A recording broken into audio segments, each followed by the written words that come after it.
something. I was actually was a good student in school, and I was always afraid, mortally afraid, that I didn't do my homework or I'm late to the classes or anything like that. I just remember these feelings of like cold in my stomach.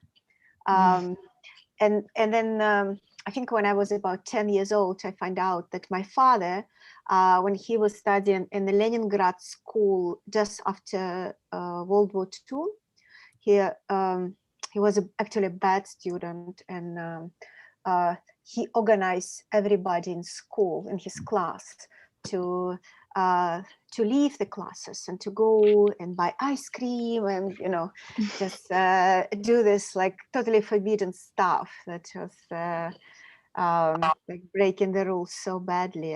And I remember how I felt like, wow, this is even possible. How did he do that? Yeah, and then he was caught, and some student wrote him out and told that it was this guy, Eduard Dubrovsky, who convinced us all to go to leave the classes. And then when the parents come on the parents' meeting, my grandfather, who was just coming out as a hero from the World War II, as many other parents was, he was saying like, okay, I will punish my son, definitely. But this child who told the teachers about like his bad behavior, if I would be his parents, I will punish him too, because I would not go like, you know, on the like how he put it in the military operation with this guy. And everybody, all the parents was kind of like, yes, that's true. I was like, wow, that's something very, I think it was something very important for me as a child, this story was.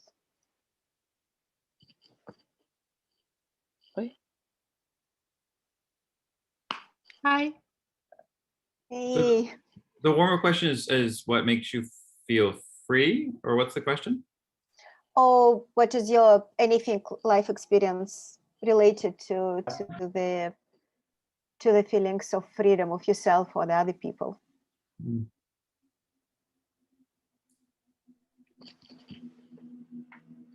It could be anything. I just gave this example because I grew up, of course, in like more or less, you know, kind of centralized, almost totalitarian state. So for me, the challenge and authority was always a sign of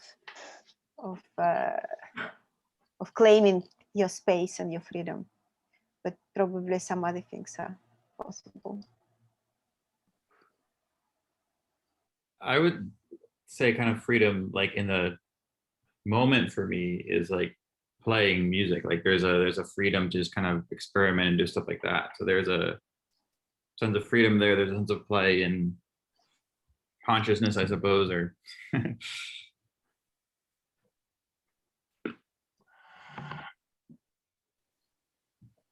how about others?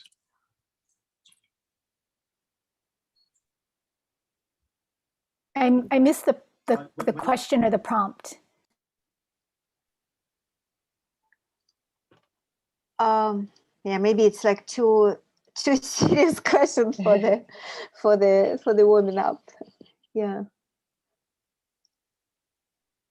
I don't know. I remember one time I was in a party, like in the forest, and we just were like it was like the morning, the sun rose, and we were just talking. We had been talking for hours, and I don't know. I just felt, in a sense, I was just looking around after having been talking for hours with all these friends, and I just felt, I looked, because we were in nature, and I just felt like there was, in a sense, no difference between nature and us and me, and that in a sense there was no me, but you know, I was just all one with everyone and with nature. And I don't know how to explain it really, but I did feel very free at that point, and it's somewhere I always go back. when I feel bad and try to remember how I felt at that moment, just as, yeah, as if in a sense, there was not me. I was just one with all the grass and all the trees. And I don't know if I explain myself properly, because I have never been able to explain it, but I would say that that was a very important moment for me. And I did feel free then, in a sense.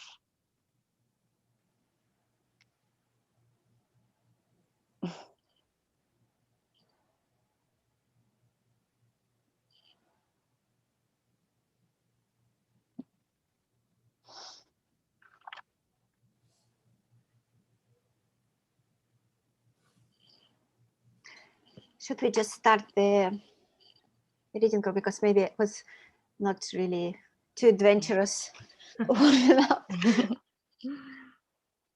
For me, freedom was improvising music. I was totally unable to play anything. I was 11, and it was the 77-year movement in Bologna.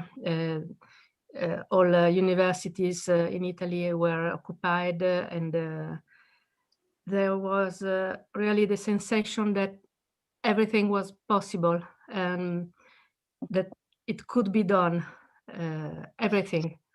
And even playing music when you were totally unable to, but you were together with others and you played along with others. Yeah, for me recently, I also felt very free. I was in a city recently where I was I felt totally led around, not by my own volition completely, but and was able to break things like my rigorous diet, and just for I think, I don't know, a week or so, I was able to just do as I was led, taken to do. I felt, yeah. So my experience of freedom was actually very recent, and I hope that sticks with me.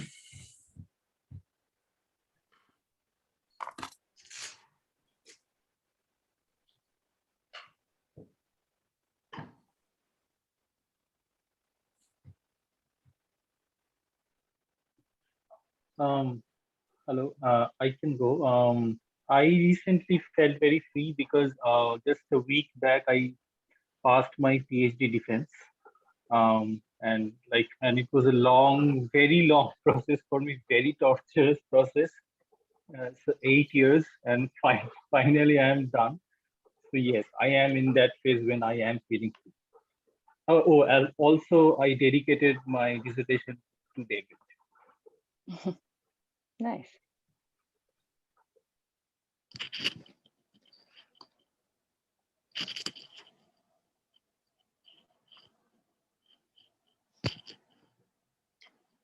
Somebody wants to talk more, or should we start?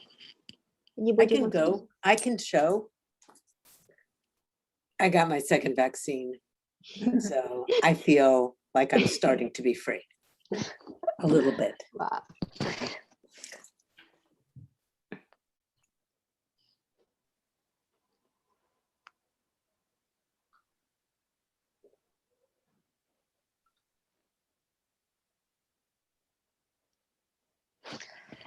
So if we start now, I will just, maybe I will ask Elizabeth to start with the article. I think if everybody read it, should we summarize it? It wasn't a long text. Sure. Hi, everyone. Gosh, I'm not sure I'm going to be great at summarizing it. It's an article that sends me in it sends me in different directions. It's very slippery for me to read it, for reasons that when I share my portion of the presentation, I can explain. But it's a kind of a reflection on the observation of play in animals, and an observation of the reluctance to accord that experience to animals. And that leads David down these roads where he's examining the history of evolutionary theory, which obviously has relationships to economic theory. He takes a bit of a path into physics and the behavior of electrons. So he goes from biology into physics, and then ends with a Chinese parable that is also about the observation of animals in play, but then kind of just brings it all back to the human through that process. Was that okay as a summary? Thank you. Yeah. And then I have a little slideshow that I don't know if now is the time, but I have a little slideshow which is sort of what it's like to read this essay as someone who has a background in a very specific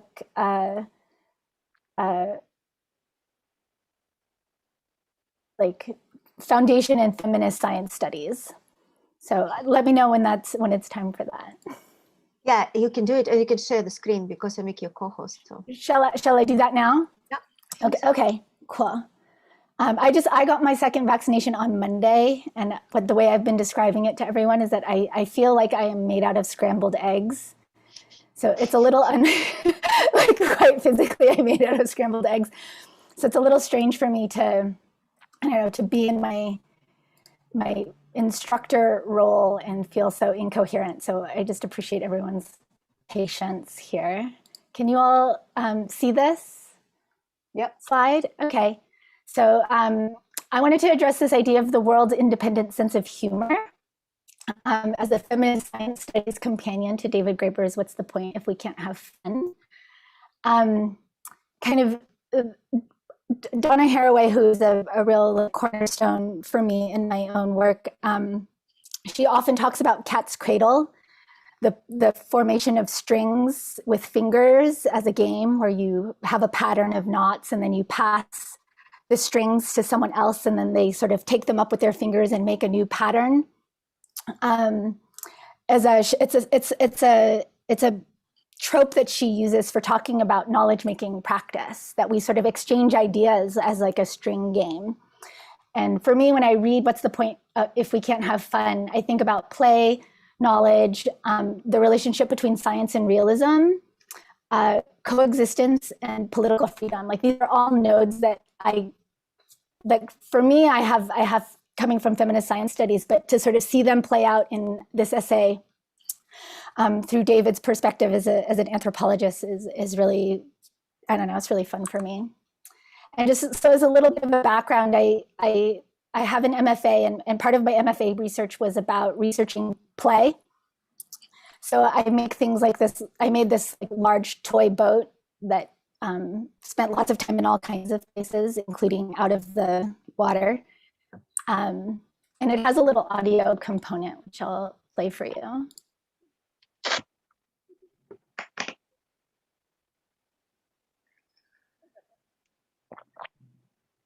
So when the boat was touched or rocked, it would make these laughing sounds, and people would, because of our physiology, we tend to laugh in response to laughter. So this project was inspired partly by Donna Haraway and Karen Brad's work, who are both professors at UC Santa Cruz. And this quote in particular was the inspiration, where she says, "There can be an elsewhere, not as utopian fantasy or relative escape, but an elsewhere born out of hard and sometimes joyful work of getting on together in a kin group that includes cyborgs and goddesses working for earthly survival." Oops.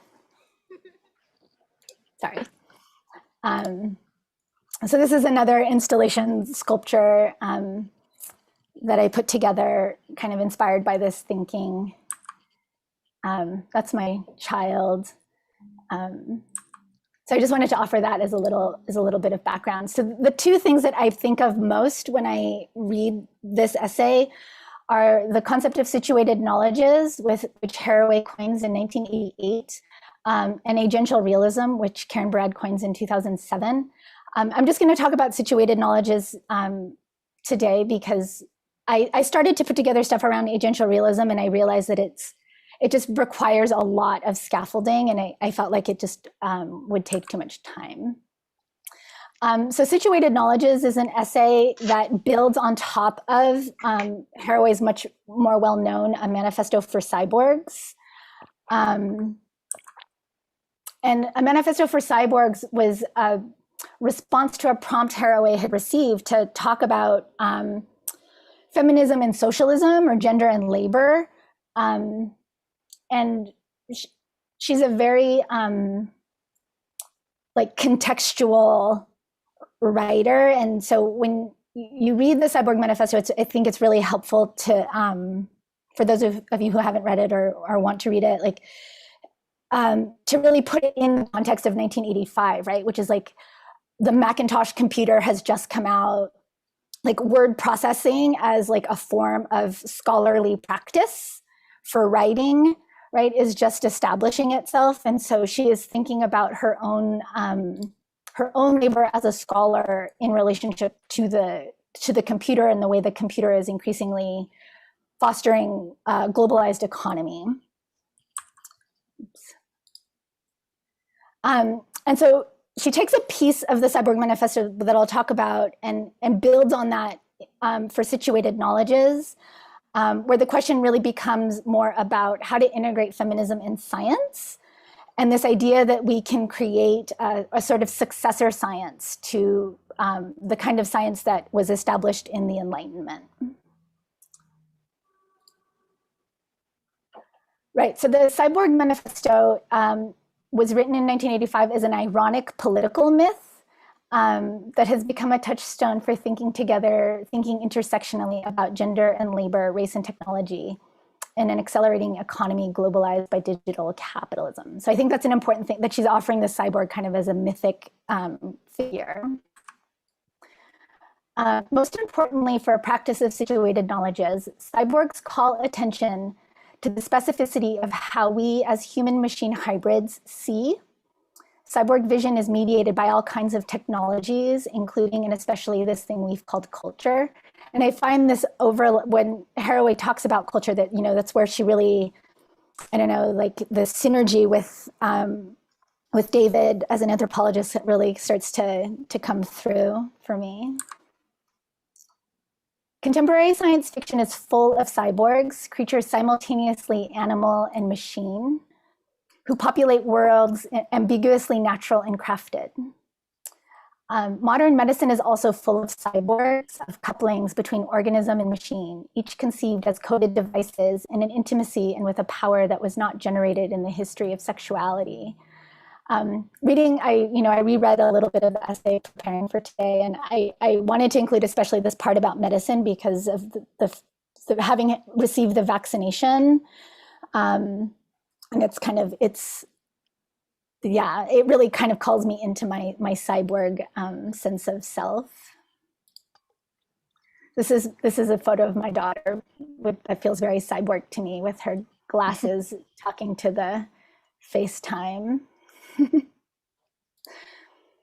So situated knowledges is a feminist scientific practice for creating stronger knowledge and better accounts of the quote unquote real world. It is premised on the understanding that what we know is inextricable from how we know, and how we know is a shared collection of perceptions by partially perceiving agents. And this partial part, I think, comes up for me when we think about friendship and the role that friendship plays in David's work. To see well, to understand more fully, to know anything, we have to work together.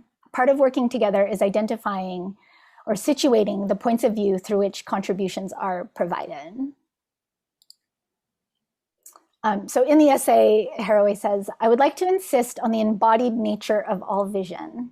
I would like a doctrine of embodied objectivity that accommodates paradoxical and critical feminist science projects. feminist objectivity means quite simply situated knowledges. And part of the essay is, you know, really trying to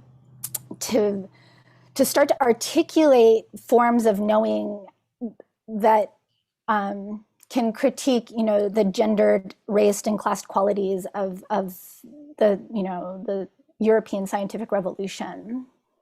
And so this embodied part is really important because kind of the idea of, you know, objectivity and observation and kind of rational reporting of how the world works tends to be kind of contextualized as something that is very godlike, right? And not requiring the specificities of the body.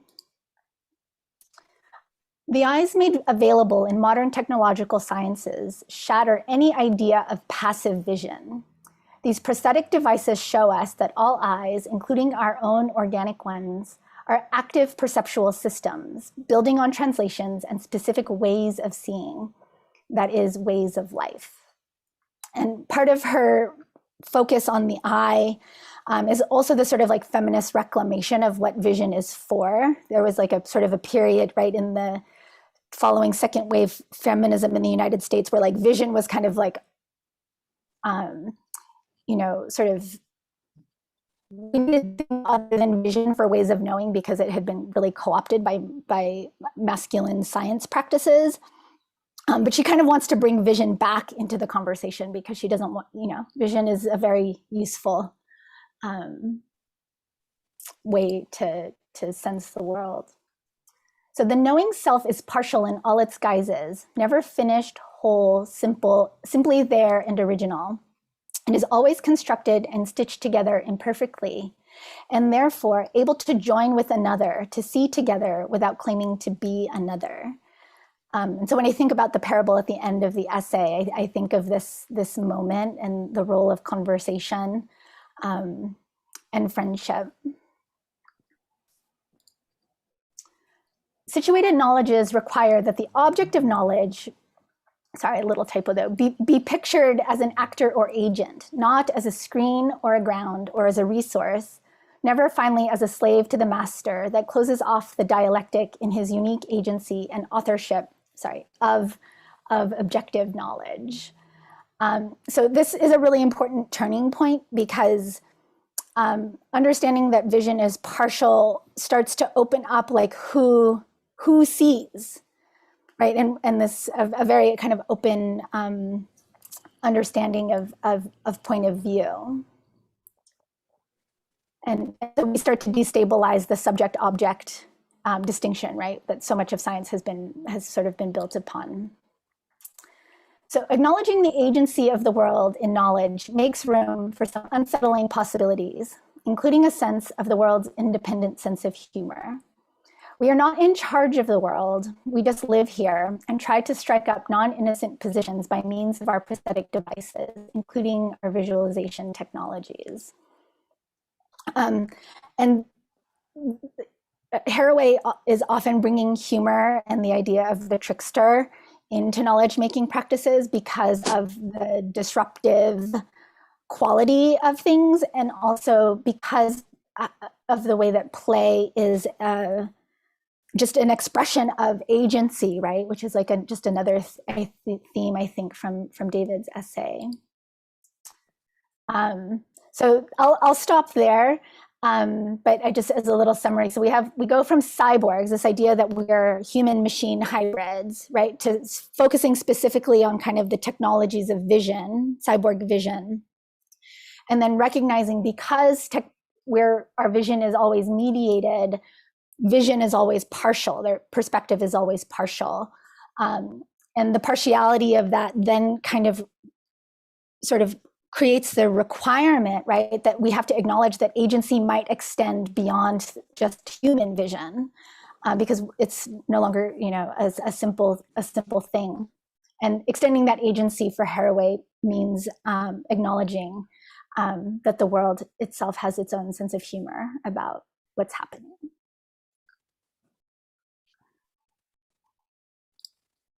So, how is that?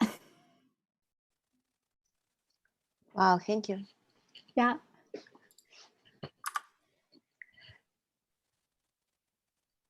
So should we ask questions first and then go to Oan? Or I can maybe try to offer a little segue too, because I know that Oyhana is going to talk about the electrons.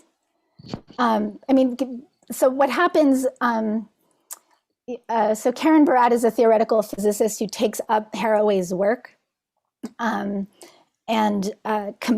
kind of brings it into conversation with Judith Butler's notions of performativity and gender, but she brings it like into the physical world and kind of makes the case that physical phenomena is an agentive practice, that subjectivity belongs to everything.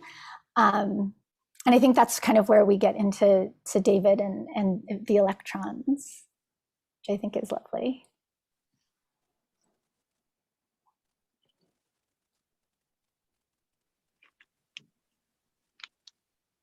Should I speak?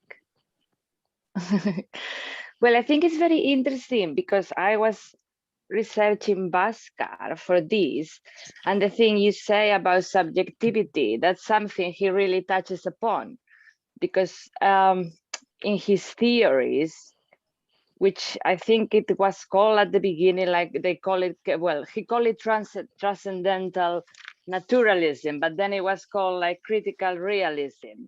And he tries to combine objectivity and subjectivity, and how, in a sense, there is an objective way, an objective side, sorry, of science, which it is what he calls ontological, which ontology refers to the things in themselves, so the world in itself, rather than how we perceive it.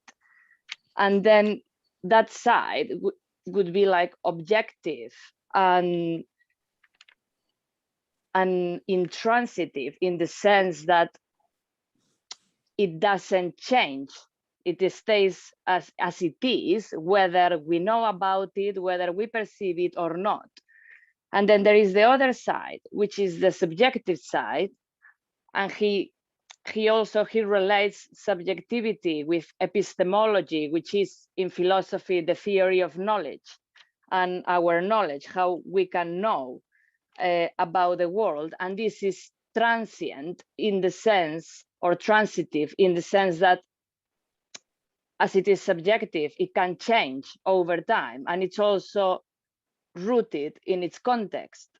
So then he speaks as well like about this, he calls it like a paradox. So how is it possible that we create knowledge socially in a social context, but this knowledge is about things that humans don't create at all? So it's about the world. And so he goes against this idea of positivism, in the sense that positivism and empiricism, like, so the empiricists were, for example, Locke or Hume, who Locke is famously said that we were like a tabula rasa, like a blank slate, and we learn everything like from experience. And there is a sense in which positivism argues that we can know, we can, through science, know all these natural laws which don't change, they are immutable and they are universal. And Bhaskar, in a sense, goes against that, because he argues that, as you were saying, how to say, scientists don't really study nature or reality as it is in the wild, so to speak. They isolate it. And so once you isolate it, obviously the knowledge you will gain from your experiments doesn't really apply to the real world in the sense science tell us it does. So because science says that from their experiments, we get these universal laws. And Bhaskar argues, well, not from these experiments in which you have also isolated the components to study them, you get tendencies, which are, let me check. Yeah, you get these tendencies that are real within your experiment, and they can obviously, they happen in nature, but they are not these universal laws. It's not the same, because as being isolated, it cannot behave the same way as it does, like when, you know, in the wild, so to speak. And let me check.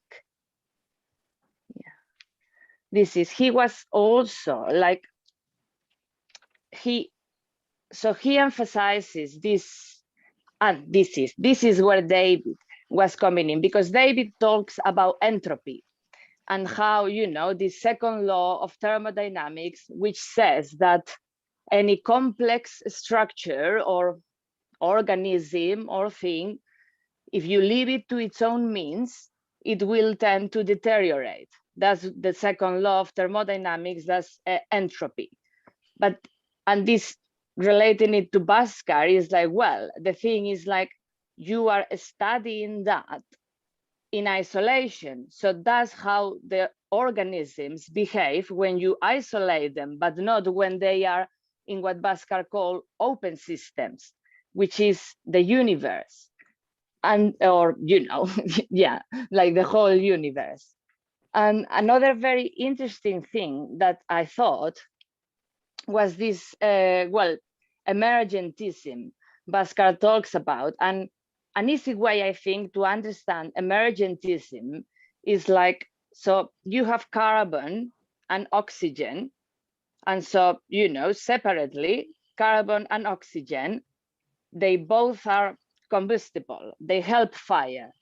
But when they combine and they create water, CO2, water has a completely different quality, which is that it, you know, it kills fire. And so this is an emergent property from two things which don't have that property. When they unite and they combine into water, another property, completely different property, arises. And so this is what Bhaskar, in a sense, if I understand properly, thought that how our agency or our mental capacities or free will like was born. Like it was like, yeah, an emergent property of the human mind or the human brain. But there is where David really, I think, departs from him and says that he believes entropy to don't be enough, in the sense that, how to say, so how could something like free will or free agency be born from cyborgs or from purely robotic mechanical matter? And so he goes into physics and the electrons, and how in quantum physics there is this principle of indeterminacy. And this is, so when they measure where the electron is, they can know some possible locations where the electron can appear next, but they never can know where it will actually appear. And so David goes on to argue, well, could this be because the electron is dancing, or could it be because the electron is itself playing? Could this be that the electron actually possesses, or matter actually possesses, a kind of very basic form of agency or intention?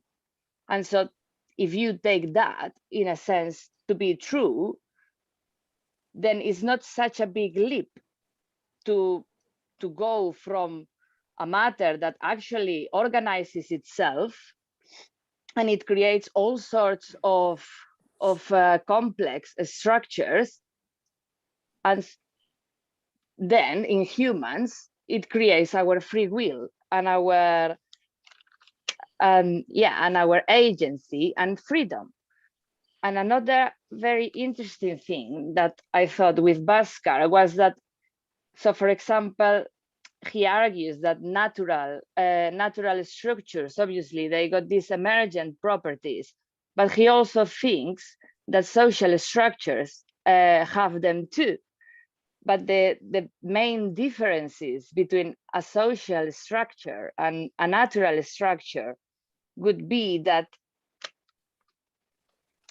the natural structure can exist independently of, you know, us knowing it or knowing it or noticing it, whereas the social structure is not independent from us, from the things they govern, which is us. And it is also, social structures are based in the agents' conceptions of what they are doing. So they are based in our beliefs, really, of what we are doing, what we are creating. And as such, they have this capacity for transformation. And also the fact that they are based in our beliefs make them obviously less stable than natural structures. And here is where I think Bhaskar gets really, really interesting, because, for example, since positivism and like the scientific revolution and such, there is this thing called like Hume's law. And Hume's law, Hume was an empiricist philosopher as well.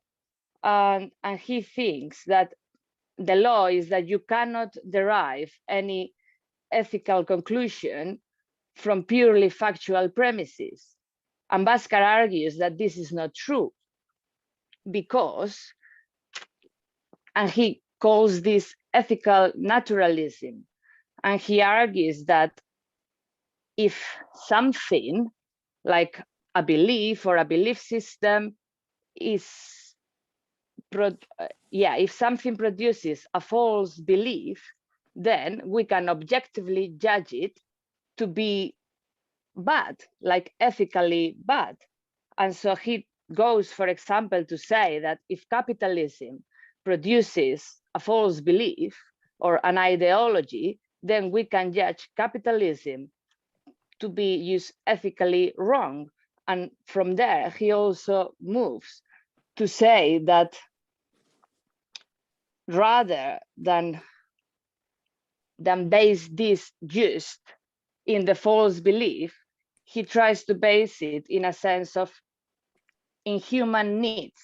And so if capitalism does not succeed in providing for certain human needs, then we can objectively argue that it is wrong. And I thought that was very interesting. I did never learned about it before. But yes, I thought that was really good. And yes, I think that was all I had to say. I hope I explained myself properly.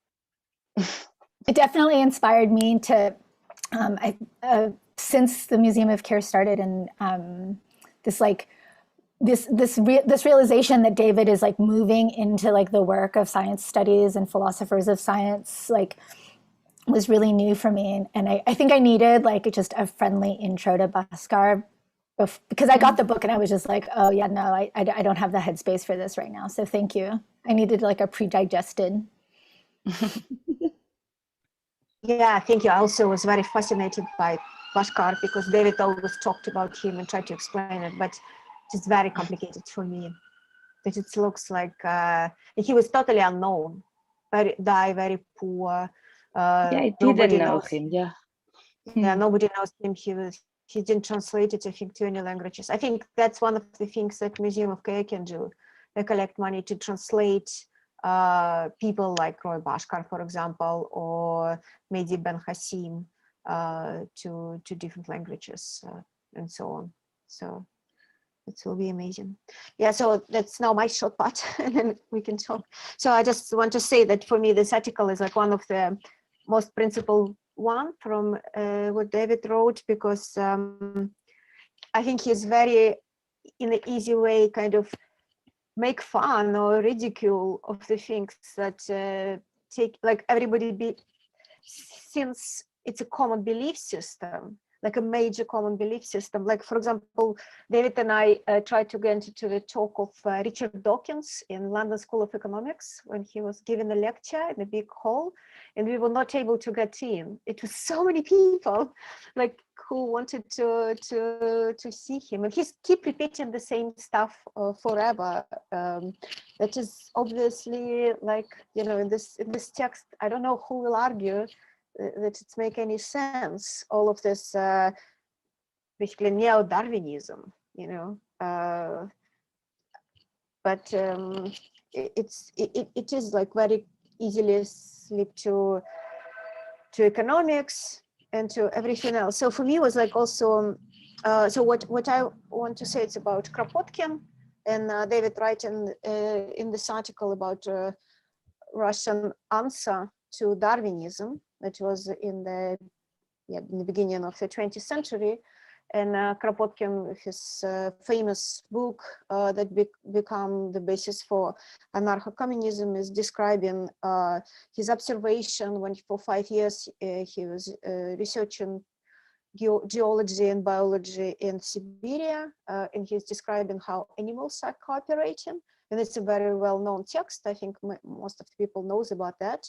So I wouldn't go into details, but I want to tell about some other guy from the same historical period that is also not many people know about, but he was very important for the Russian avant-garde. His name is Nikolai Vriyinov, and he was a historian. He was a theater director. He was a guy who designed the Russian Revolution theater 10 years after conquering of Hermitage, the palace, and the famous movie of Eisenstein, October, based on the Ivrinov theater production. But very importantly, Nikolai Ivrinov is the author of the several theoretical books. One of them, I just want to show the cover. One of them calls theater, it is.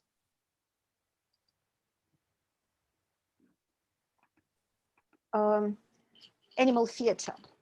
And so he's just, it is translated to Google Translate. So he's writing that Ivrinov in this book, that we can clearly see how we're not only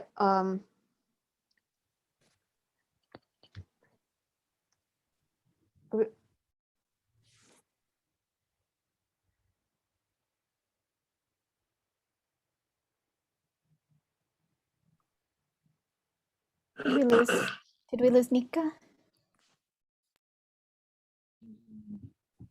oh, Hello? Hi, Nika, are you there? that's complicated to share in the screen. Nikolai Ivrinov developed the theory in which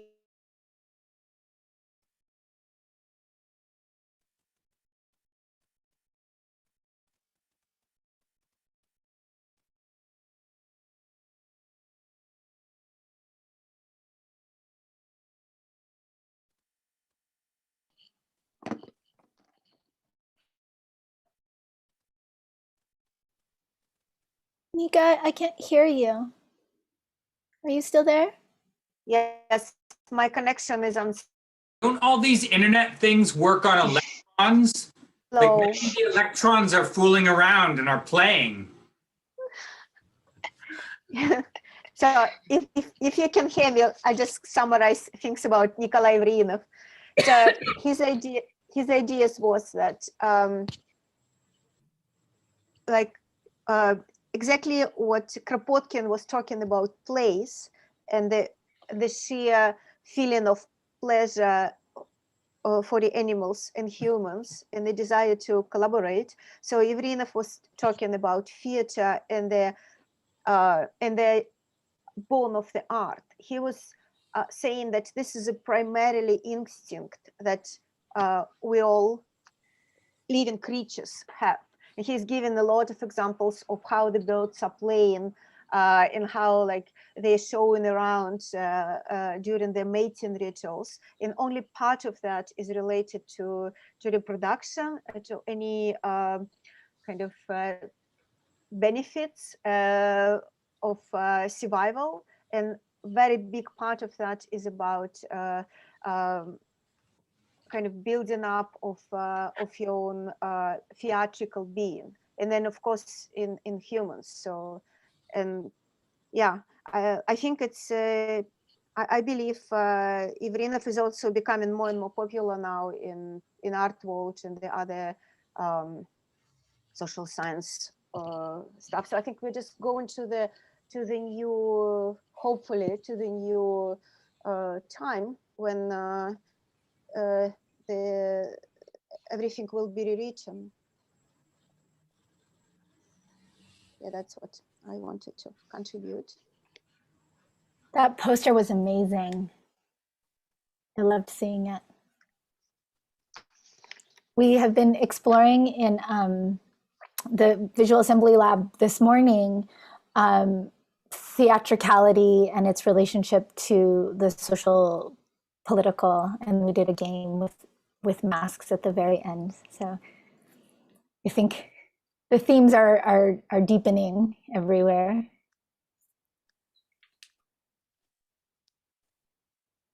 Yeah, it's interesting that hopefully with Visual Assembly we are going to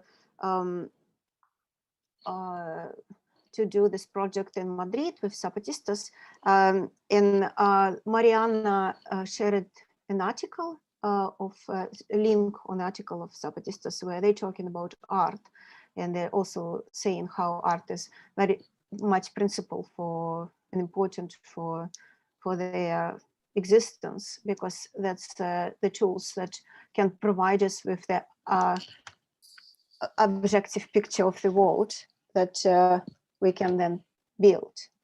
So maybe we can have another 15 minutes for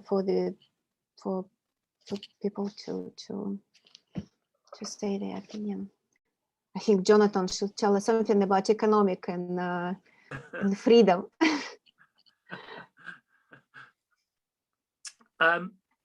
Well, yeah, funny enough, I was just looking at what Elizabeth was saying there about so much of the pleasure of play is our engagement to the unknown, unknowable outcomes.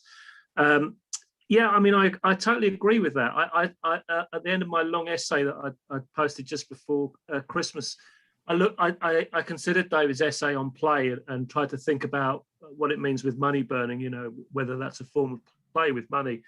And I think there's a lot of scope there. And in relation to Elizabeth's point there, there's a guy called Joshua Ramey, amazing academic, activist, shaman guy who's I attend his seminars.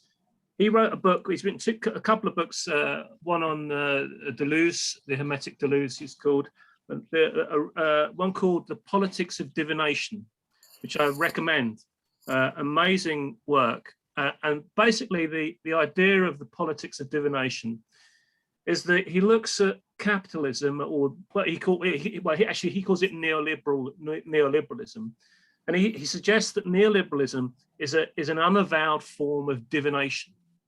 So it's a way of trying to it's so you could in Elizabeth's terms there, you could think of it as a form of play with the unknown, which is what kind of gambling is.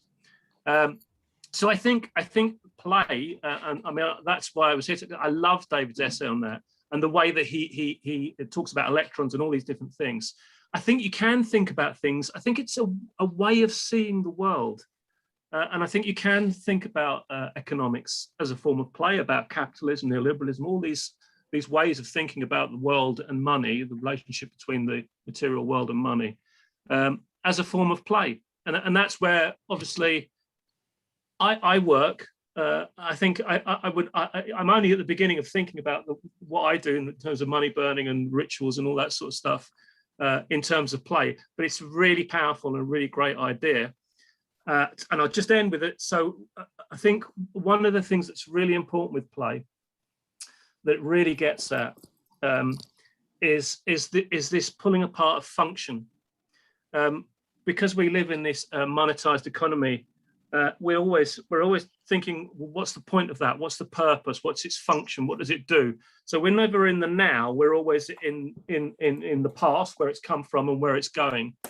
And I think play is about examining the now, because you don't play for a result. That you play the game for it's an end in itself. And I think that's really a really important way to see the world. And I think it would really help if we could sort of show up the fact that capitalism, neoliberalism produces all these horrors. And if we could get our head into thinking about it as a form of play, I think it might open up new ideas about how to interact with it. Yeah, please send to the chat the names of the books. Oh yeah, will do. I saw that Simona had her hand up. Yes. Well, this article made me think of an episode of my youth. I found my mother and father in a very heated discussion, because they lived apart, and I lived with my mother, and my father was and I'd left my cat with my father for reasons that are not important in this case.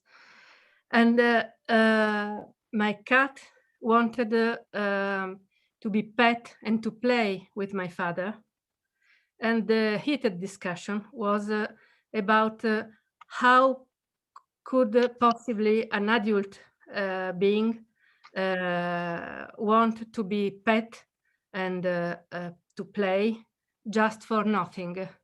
And my father was arguing that for sure my cat was looking for food and was wanting food from him. And I looked at them and I told them, okay, you are seriously discussing this, and I'm not an insane person, so I'm very good. I'm very lucky to be a sane person when you discuss such a thing. You can even you cannot imagine a cat can play just for the fun of it and just for the pleasure of being and somebody in the chat asked me, isn't that the Spinoza's Conatus? Yes, it is. And it is also Bruno's panpsychism, the idea that omnia quamvis diversis gradibus animata sunt, that is everything has a soul, is animated at any level of existence, and existing is the pleasure of being cause. That is something that David repeats quite a lot in his works. And this is very Spinozistic. This article is, David is as always demystifying the idea that we must have an end, and this end must be appropriation, and appropriation of food, of safety, of and he shows how it is not true. My cat didn't want food; he wanted to play, and it's amazing how in a funny way he demystifies this Hobbesian idea of a one-dimension being, where the only goal is to appropriate. The only goal is to create, to play, to have fun as an end in itself. And it should be obvious, but it isn't in our frame, because my father in this discussion was really an expression of the positivist and Marxist frame of thought. And it is very important to deconstruct and demystify this frame. So once again, thank you, David Graeber.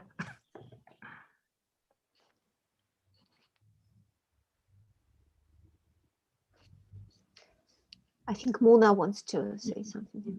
Hi, everyone. So definitely, I don't think food and animals have anything to do with play, because my dog Habibi plays after she eats. She's full and then she's ready to play. And I love this essay for multiple reasons, and I think it just also opens up the space for us to talk a bit about the art of exploration, maybe questions around more wonder and awe, even within animals themselves. You know, but back to my dog, we went to the beach for the first time. She's 2.5 years old, and the look that she gave me was like, what do you mean this exists, you know? But again, questions around play and during play, even if I remember myself as a child, it's in play that you find some sort of wonder about the world. It's just some thoughts I just thought just came into my head as you were speaking, Simona, about the cat.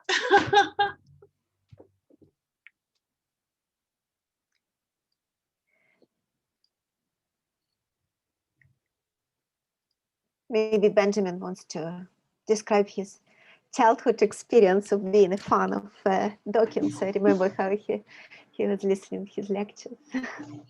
If he wants. Yeah, sure. I don't know. Yeah, I was super into Richard Dawkins and all these like anti-theists when I was like maybe 11 or something like that. But I really like the essay, and it also reminds me, I once actually had an argument with David about free will, because since I don't, I'm not a fan of Dawkins or something like that anymore, but I basically was arguing against free will, and he was saying that we do have free will, etc. And I realized through the course of the argument that we basically agreed, we were in complete agreement. It's just like the difference was freedom is a really relative thing. I mean, if you say I have free will, that sort of implies that other things don't have free will, right? Because you need to sort of impose your freedom. But if everything is free or nothing is free, it's basically the same thing. So that's what I meant anyway. So that's interesting. But I found also the other thing I found really interesting about what everybody so far has been saying about play is it's like this sort of this opposition between playing and freedom and work and rules. It's like this sort of ossified kind of structure where things are serious and it's not a game anymore, right? But the other thing I find interesting is, of course, in order to play and to have a game, if you remember also from being a child, I'm probably here closest to being a child from everyone here. You get the sense that you have to fabricate rules in order to play. You have to pretend things are serious for a while. You need to come up with convince yourself that if you're playing I don't know, like if you're playing soldiers, it's like little boys do, that it's like it's a serious war in the moment, you know. It's so I find that interesting. Like how do you like where do you allow rules to be fabricated, and where do you say, okay, that's actually bullshit, these are all just socially constructed games that don't mean anything? And what's the kind of distinction between where that becomes pathological? I don't know. So I think for that, Evelyn has a good answer, and I think like David would agree probably with him. But so the idea is that in order to play, you always have rules, but a play is a situation when you can rearrange these rules all the time. So that's like very important. And capitalism is a place where you cannot rearrange the rules of state, because they claim to be objective and scientifically back up and so on. So if the common understanding of what is reality will change, then we will just live in a different world tomorrow. Basically, that's what I think. That's why it's so important. So it has so much practical conclusions out of this like abstract conversation.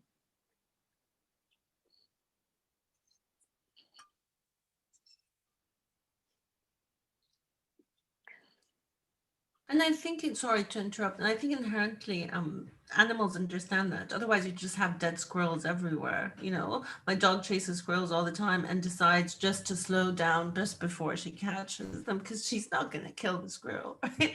I don't know.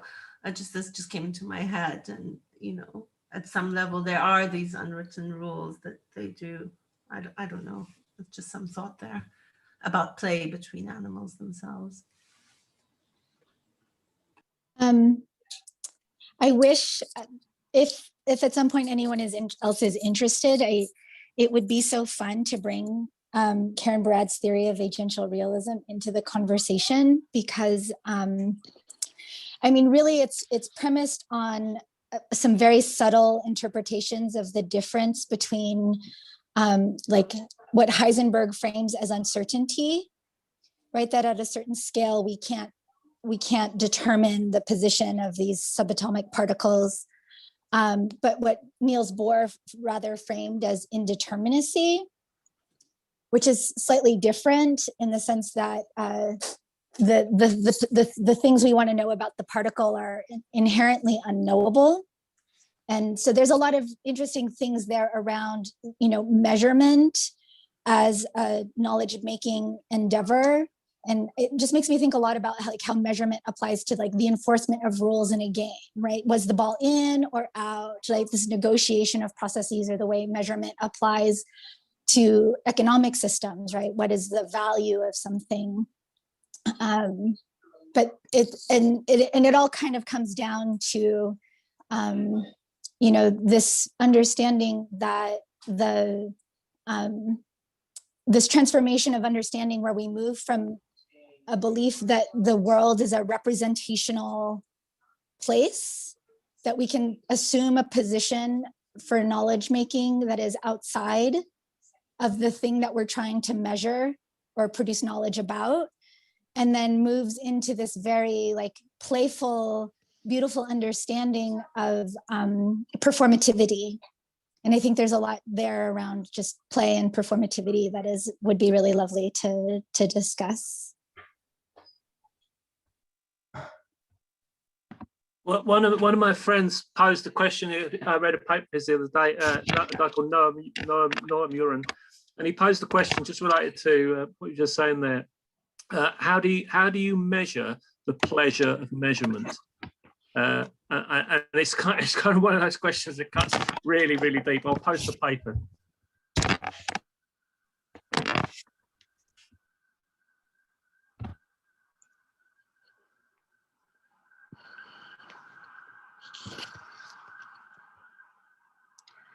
If somebody else want to Well, I think there was in that paper where I think it was the one David wrote with the other David, the archaeologist. And there, I think it was that one where he said, like talking about the game and all that, like I just remember that he says that like kind of our current situation is like a game which has gone out of control. You know, like in a sense, he's talking about how like we see, like for example, some Native Americans, they used to swap between quite free ways of living, like at some point in the year, and then they all come together for the hunting of the buffalo.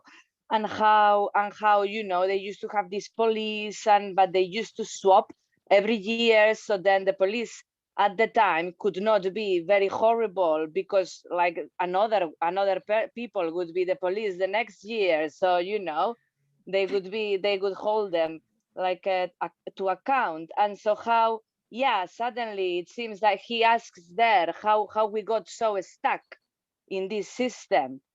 And I think it's a very interesting thing, to be honest, like how, you know, to think about it that way, that yeah, it's kind of a game in which some people have taken the power to make all the rules and convince us that we don't have power, perhaps. I don't know.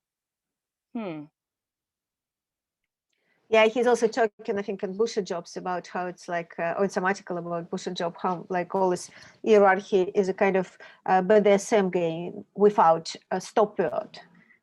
So you kind of keep entering there, but you never can say, okay, stop. I don't want to climb its hierarchy anymore, and I don't want to be beaten up. Yeah. Yeah, exactly. Yeah, I remember the safe word, definitely. Yeah.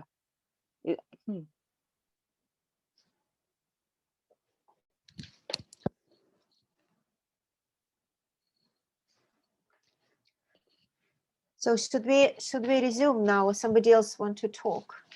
I mean, I can make one quick observation. So like late last year, I was reading David's ethnography. And I think, I mean, of course, he wrote that in the early 90s. And even there, he is writing about this distinction between games and play, which I found really interesting, that, you know, it's something that he was thinking about for a long time, it seems like. So like he wrote about one of his like friends or informants when he was in Madagascar, about like how he had a pet cat, and a cat is a very like he was saying, like a not really a typical pet he would own in that part of Madagascar. And he was kind of drawing parallels between, like, you know, how a cat kind of plays with the mouse, like even when it's like dangerous. And like this person that he was writing about in the ethnography also had a very similar personality. So I mean, it was a very passing observation, but I mean, I like to like find out that, you know, he was all thinking about this like games and play even back then, you know.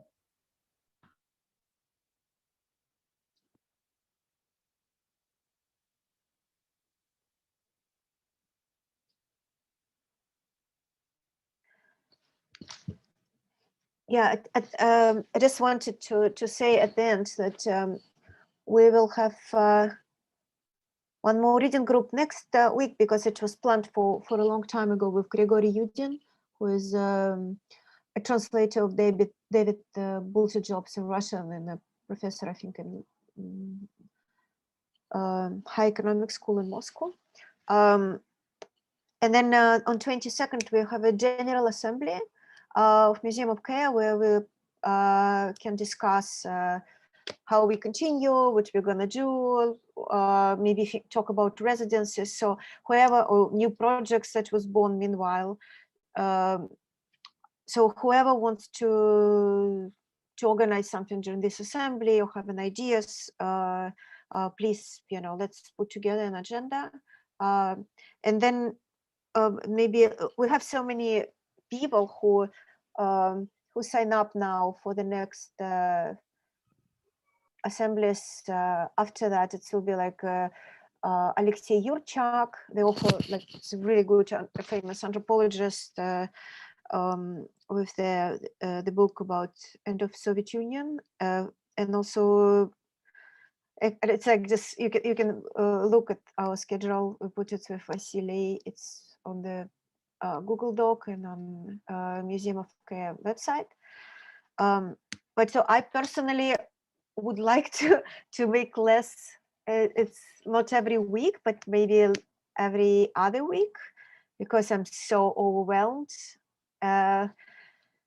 And now, like, it looks like I'm going to travel to New York someday, so it will be very difficult to make it every week. But I don't know how other people. Maybe we can divide it. So I don't know what is the opinion of other people about that. I think it makes a lot of sense. Part of what I'm experiencing also with our free school is with the change of the season and this, the changing situation, public health situation, kind of the virtual space doesn't fulfill the same thing that it kind of fulfilled before. And I'm also feeling the need to kind of start to spread out my time in the computer. It's been so dense all year. Yeah, so maybe we can talk about that on the 22nd and get to decide. Because probably even the things that line up right now, we can spread them in the future. We probably will have then our plan until September or more. And yeah, and just see what's going on with the different projects that people doing. For example, I will talk about visual assembly also with Elizabeth and with Oleg Kisinsky and Institute of Radical Imagination, and about publishing projects that I hope to initiate in the Museum of KA and David Graeber Anti-Institute. And also Fighting Club with Jonathan Harris on the 21st of June, yeah? Jonathan? It's so it's the Church of Burn dates have changed. So it's the 22nd, 23rd, and 24th of July. July, yeah. July, yeah. Yeah, cool. Yeah, we should just invite everybody who will send one more email in a mailing list. Everybody who wants to join or have any ideas about that. It's will be Michael Hudson and Steve Kim, and as well as probably David Graeber, Thomas Hobbs, as Steve Batchelor proposed, and some other ideas are on the table. So anyway, also welcome to everybody else to contribute to. Shall we write the whole program on the? I was suggesting to write it in the reading group program to merge all the calendar there. And we also have the decision-making documentary. Are we having an interview this Saturday? Oh no, I think we don't. I think we decided that we'll have now a very specific one, like 3 or 4. The one that is we absolutely need to do, like Rojava and the genius idea of Matt about agile software. That's really cool people. Yeah, and free and democratic schools. And Uncle, do you have any other suggestions about? I took an agreement with my friend who's a medical doctor and epidemiologist. He works in health technology assessment, and I was very interested in discussing medical decision making because of the asymmetry of power and knowledge that it implies, and how can you deal with it. And apart from this, I have some other ideas, but if we want to wrap up, it's okay. I can. No. I don't. So first of all, we don't need to wrap up. I just think like I feel it was for a while I was doing like every week assembly and every week documentary, and that was like too much for me. So now I'm like overwhelmed. So if we can stretch it out and do it slowly, then probably it will be great. Oh, we will have this person, Steve, and his last name. He wrote this Devil's Anarchy, the book about pirates. That is amazing. And so he will come to the Museum of Care to talk about how pirates make decisions in the pirate ships and Pirate Republic. That is also very close to David's book about pirates and Madagascar. So. And for the 22 assembly, I would like also to discuss on our tools for coordination. And I mean, I had made a proposal for making Discord a bit more practical. And I would like to discuss this proposal on the 22. And also maybe something about what is a Museum of Care for us. I have plenty of stuff to tell about it. And so that's it. And when do we plan to have the reading group on Bakhtin that would be on possibilities too? I think now it's after the 22nd, the next Thursday. But what maybe we should just discuss on 22nd how we plan the online meeting, and then based on that we kind of rewrite also reading group. What do you think? Okay. I would just, I don't know, do you think we should just put the precise date? Also possible.